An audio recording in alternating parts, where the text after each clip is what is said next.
Majelis Pustaka Informasi dan Digitalisasi Muhammadiyah Kota Pontianak mempersembahkan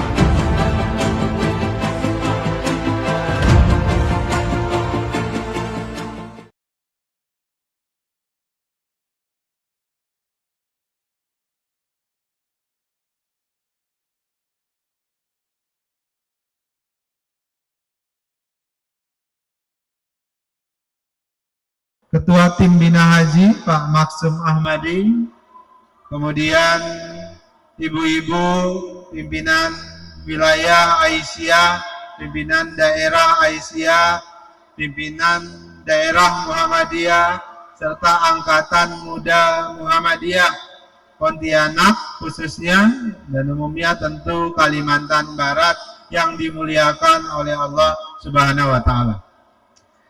Pertama-tama Bapak Ibu sekalian, mohon maaf Pak Ketua PWM, tadi saya kena macet, terjebak macet. Saya pikir yang macet hanya di Jakarta. Ternyata jelang berbuka itu Pontianak juga macet ternyata Pak.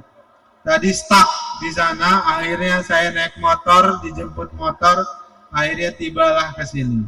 Jadi mohon maaf atas keterlambatannya.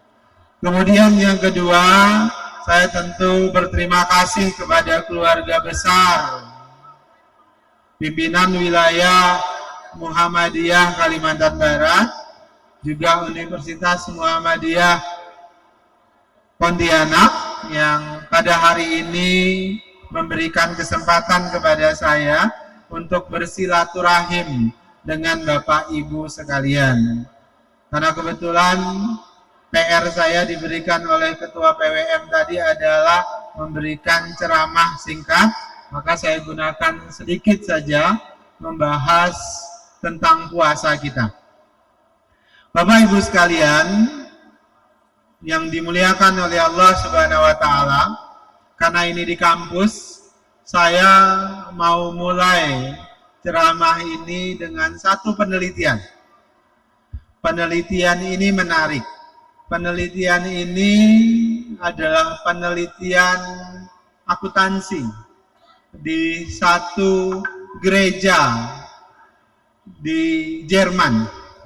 Jadi ada penelitian menarik dilakukan di sebuah gereja di Jerman, khususnya terhadap jamaah atau jemaat gereja itu. Jadi jamaat gereja itu punya kebiasaan. Kebiasaannya adalah pendetanya meminta jamaatnya untuk membuat neraca baik dan buruk. Kalau di kita itu neraca pahala dan dosa, kira-kira begitu. Jadi semua jamaatnya diminta oleh si pendeta untuk membuat neraca baik dan buruk. Jadi semua jamaat itu setiap hari itu membuat neraca, buat kredit debit. Kalau akuntansi itu debit dan kredit. Setiap perbuatan baik itu ditulis di debit. Misalnya hari ini membantu orang lain, itu ditulis di debit. Kalau berbuat tidak baik, ditulis di kredit.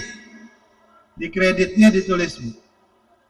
Jadi setiap bulan itu kemudian dibuka laporan itu. Apakah hari ini kita atau jamaatnya itu lebih banyak buat berbaik baik atau justru lebih banyak buat buruk. Selama 2 tahun itu dievaluasi. Apakah dari cara seperti itu kemudian ada peningkatan akhlak, peningkatan keberimanan dari jamaah gereja itu? Ternyata ditemukan dari hasil penelitian tersebut bahwasannya dari catatan-catatan neraca tadi itu ternyata si jemaat itu merasa ada perbaikan dari setiap tindakan dia. keimanannya kira-kira semakin naik. Kenapa? Karena setiap bulan dia ngecek, wah ternyata bulan ini dosa saya lebih banyak dibandingkan dengan perbuatan baik saya. Jadi model pencatatan seperti itu membuat mereka mengukur perbuatan baik dan buruk mereka. Apa yang ingin saya sampaikan dari penelitian tersebut? Bapak Ibu sekalian, dalam Islam itu banyak sekali instrumen yang diberikan oleh Allah untuk melakukan evaluasi terhadap hidup dan kehidupan kita. Salah satu momentum evaluasi itu adalah bulan suci Ramadan melalui ibadah puasa. Para sufi menyebutkan Ramadan itu seperti mujahadah an-nafs. Mujahadah itu artinya bersungguh-sungguh, bekerja keras melawan nafsu an-nafs. Itu instrumen melakukan perlawanan dalam tanda kutip terhadap nafsu. Para sufi bahkan menyebutkannya bulan puasa itu adalah momentum ibu-ibu, bapak-bapak ini semuanya untuk memastikan kita menjadi tuan terhadap diri kita sendiri. Kenapa? Karena kita bisa mengalahkan dan mengendalikan nafsu.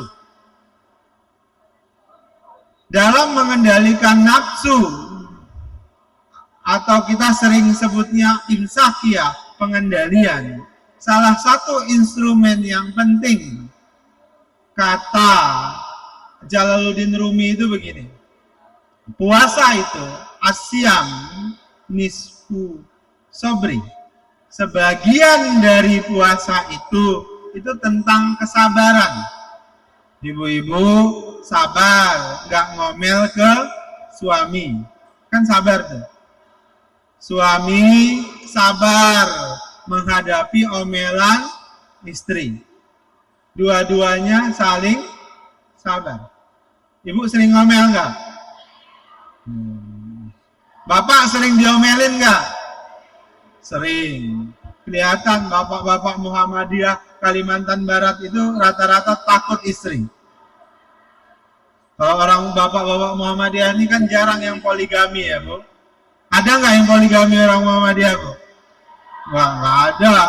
Pasti takut karena pasti dimusuhi oleh Ibu Aisyah. Sabar, instrumennya sabar. Puasa itu sebenarnya sebagian besar dari puasa itu tentang melatih kesabaran. Nah, tapi pertanyaannya, sebagian besar dari kita ini itu sudah melakukan ibadah puasa itu puluhan tahun. Ibu-ibu, ibu misalnya sudah melakukan puasa berapa lama? Bu, umur sekarang berapa? 25. Misal umur berapa, Bu? Oh, ibu di 40. So, tapi kelihatan umur 60 kelihatan 40 loh, Bu. Misalnya beliau umurnya 40. Berarti sebutlah mulai berpuasa umur 5 tahun. Berarti 35 tahun sudah melakukan puasa. Bapak-bapak, ibu-ibu semuanya hitung. 35 tahun, ada yang 40 tahun, ada yang 50 tahun, bahkan ada yang 60 tahun, ada yang 70 tahun sudah melaksanakan puasa. Pertanyaannya adalah, selama melaksanakan ibadah puasa itu, puasa tahun yang mana yang berhasil setiap waktu itu meningkatkan keberimanan kita, meningkatkan ketakwaan kita. Kan goalnya puasa apa, Bu? La'allakum tattaqun. Pertanyaannya, Pak, Dari puluhan puasa itu, mana puasa yang sukses mengelevasi, meningkatkan keberimanan kita, kualitas ketakwaan kita? Coba saya tanya, ada yang bisa jawab nggak? Ini saya tanya serius. Mana dari puasa yang puluh tahun itu yang berhasil meningkatkan ketakwaan dan keberimanan? Ini belajar tadi dari evaluasi dari gereja tadi. Coba. Hah? Puasa yang sekarang. Yang sebelumnya masih kurang, sekarang lebih baik. Top. Ada lagi Ibu? Dari sekian ratus orang, hanya satu orang yang berkeyakinan, atau dua orang tadi yang berkeyakinan puasanya semakin waktu semakin baik. Sebagian besar dari kita itu nggak mampu menjawab. Berarti puasa kita selama ini ya lewat saja. Betul nggak Pak? Bapak nggak usah malu, karena yang ceramah juga merasa begitu. Jangan-jangan puasa kita itu lewat begitu saja. Setiap saat berlalu, sama dengan sholat kita selama ini. Jangan-jangan sholat kita itu berhenti sekedar menjadi gerakan kosong. Gerakan fisik yang tanpa makna. Kenapa? Karena sholat kita ternyata gagal menyatu dengan perilaku kita. Sholat kita hanya menjadi bagian gerakan fisik dan simbol penghambaan kepada Allah Subhanahu wa Ta'ala. Apakah itu salah? Enggak. Minimal sudah sholat. Tapi saya mengatakan, jangan-jangan termasuk ibadah puasa itu semuanya berlalu begitu saja, termasuk sholat-sholat kita. Makanya saya suka mengutip Jalaluddin Rumi melalui kitabnya Fihi Ma Fihi itu. Beliau bilang begini, berwudulah dengan cinta sebelum berwudu dengan air, karena sholat tidak mungkin dilakukan dengan hati yang penuh iri, dengki, dan dendam.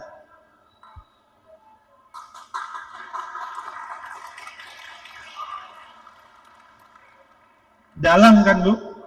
Jadi beliau bilang begitu, berwudulah dengan cinta sebelum berwudu dengan air, karena sholat tidak mungkin dilakukan dengan hati yang penuh dengki, iri, dan dendam. Apa pesan yang mau disampaikan Jalaluddin Rumi melalui syairnya? Beliau itu ingin menyampaikan bahwasannya, Bapak Ibu sekalian, sholat itu harus menjadi silaturahim ke Allah Subhanahu wa Ta'ala dengan niat yang baik, dengan hati yang bersih. Bahkan Jalaluddin Rumi itu pernah ditanya oleh muridnya, ya guru, apakah ada cara lain selain sholat untuk mendekatkan diri kepada Allah Subhanahu wa Ta'ala? Jalaluddin Rumi jawab, tidak ada, sholat lagi. Jadi tidak ada, kata Jalaluddin, ya sholat lagi. Makanya kan ada yang bilang begini, meskipun kamu masih berbuat maksiat, meskipun kamu penuh dosa, ya harus tetap sholat. Kenapa? Minimal sholat itu Bapak Ibu sekalian, simbol penghambaan kita kepada Allah Subhanahu wa Ta'ala. Minimal dia masih mengakui bahwasan dirinya itu adalah hamba dari Allah Subhanahu wa Ta'ala. Makanya jangan marah-marah kalau misalnya ada anak-anak muda atau masih berbuat maksiat, Tapi dia rajin sholat. Buat apa sholatmu itu? Walaupun tentu yang lebih baik adalah sholatnya harus mencerminkan perilakunya. Seperti syairnya Jalaluddin Rumi tadi. Nah, oleh sebab itu Bapak Ibu sekalian, saya kembali lagi ke tadi. Puasa kita, jangan-jangan selama ini berlalu begitu saja. Tanpa makna sama sekali. Ini mumpung di puasa 10 terakhir. Puasa kita jangan sampai berlalu begitu saja. Makanya kita harus pintar mencari makna dari ibadah puasa itu. Karena kalau kemudian puasa kita itu tidak menjadi instrumen mengendalikan diri tadi, atau tidak menjadikan sabar sebagai senjata utamanya, maka dipastikan puasa kita itu gagal. Bapak Ibu sekalian, kata sabar ini menarik. Kenapa sabar ini menarik? Karena tadi saya sebutkan asyam nisfu sobri. Sebagian dari puasa itu tentang kesabaran. Bagi Muhammadiyah, kalimat sabar ini juga menarik. Menarik kenapa? Ibu-ibu ini kan jamaah Muhammadiyah, itu kan sering diceramahi tentang bahwasannya Mbah Dahlan atau Kiai Dahlan itu ngajarin surat Al-Ma'un itu berulang-ulang kepada muridnya, kan begitu.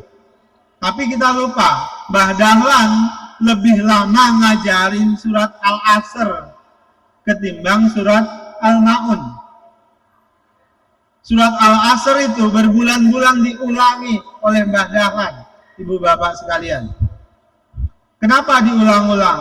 Karena Al-Asr bagi Mbah Dahlan itu adalah makna kemajuan sesungguhnya. Surat Al-Asr itu cuma 3 ayat kan Bu? Cuma 3 ayat. Wal asri, itu kalimat pertamanya. Coba kalimat singkat tapi pamungkas, kuat. Wal asri. Demi masa, demi waktu. Jadi kalau kita buka kitab tafsir Al-Azharnya Buya Hamka, Buya Hamka itu menjelaskan pemaknaan Al-Asr ini. Kenapa kata Buya Hamka? Allah Subhanahu wa Ta'ala memilih kata wal asr demi waktu asar, Pak. Karena dalam tradisi Arab itu dulu, waktu asar itu sering menjadi malapetaka. Kenapa? Dalam tradisi Arab, jadi kalau orang waktu asar, habis asar itu Pak, itu menunggu sunset, matahari terbenam, fajar terbenam, itu biasanya kongko-kongko. Kalau ibu-ibu misalnya gosip-gosip di depan rumah, kira-kira gitu. Kalau bapak-bapak ngopi-ngopi di asyam, kira-kira gitu. Ngopi-ngopi. Nah, ini ibu-ibu juga gitu. Orang Arab itu biasanya kalau jelang waktu, setelah waktu asar itu kumpul katanya. Dan pada waktu itulah sering muncul perselisihan. Gara-gara apa? Gara-gara berdebat, gara-gara ngegosip di waktu asar itu. Makanya kemudian kata Buya Hamka melalui tafsirnya itu, Allah Subhanahu wa Ta'ala menggambarkan demi masa itu pakai waktu asar. Kenapa? Karena banyak orang yang merugi. Wal asri innal insana lafil usr. Jadi sesungguhnya dari kita itu banyak yang merugi. Jadi gara-gara menggunakan waktu ngegosip dan segala macam itu, kemudian banyak perselisihan, banyak waktu. Nah, saya mau katakan apa? Demi waktu tadi, puasa kita 30 tahun berlalu, 40 tahun berlalu, 50 tahun berlalu, 60 tahun berlalu, dia berlalu begitu saja. tanpa ada peningkatan keimanan dan ketakwaan buat kita. Coba Bu, renungkan, Pak, renungkan. Sebenarnya apa sih yang selama ini dalam semua puasa-puasa kita itu membuat kita lebih baik? Ya, Allah sudah memperingatkan ini.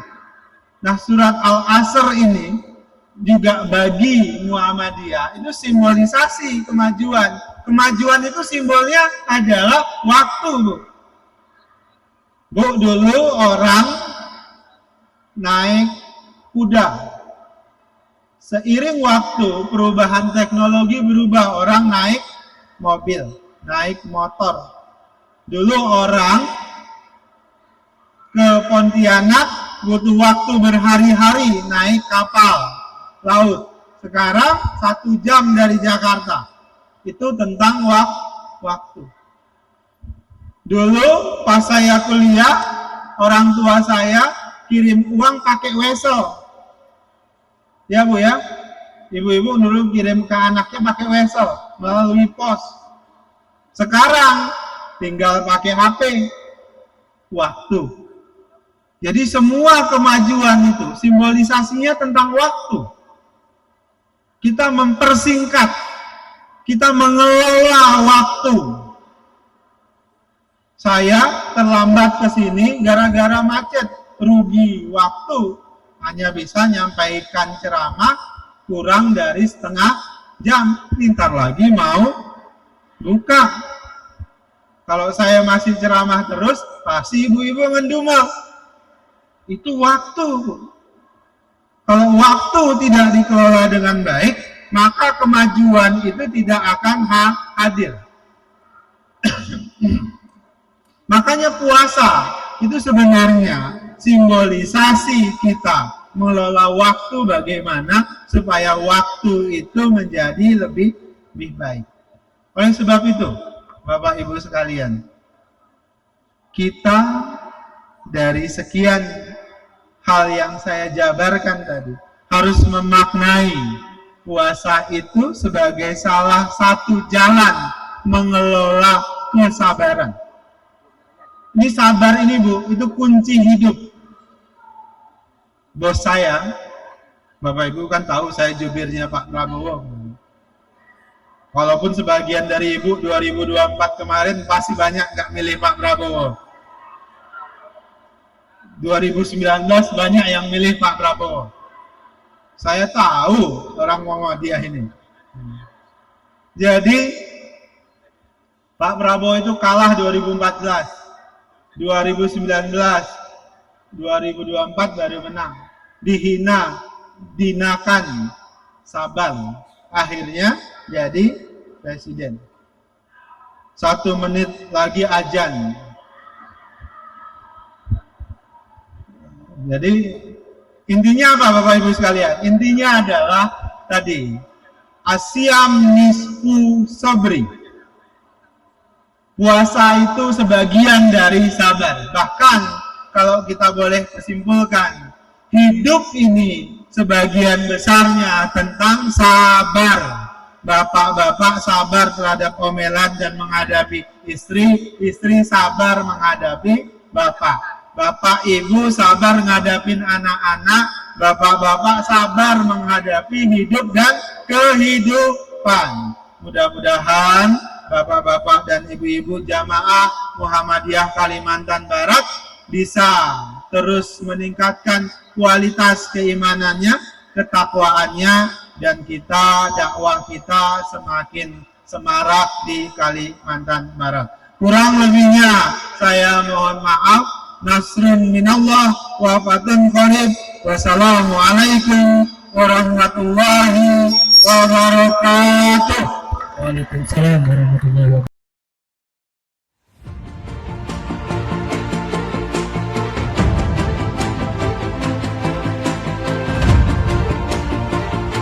Majelis Pustaka Informasi dan Digitalisasi Muhammadiyah Kota Pontianak mempersembahkan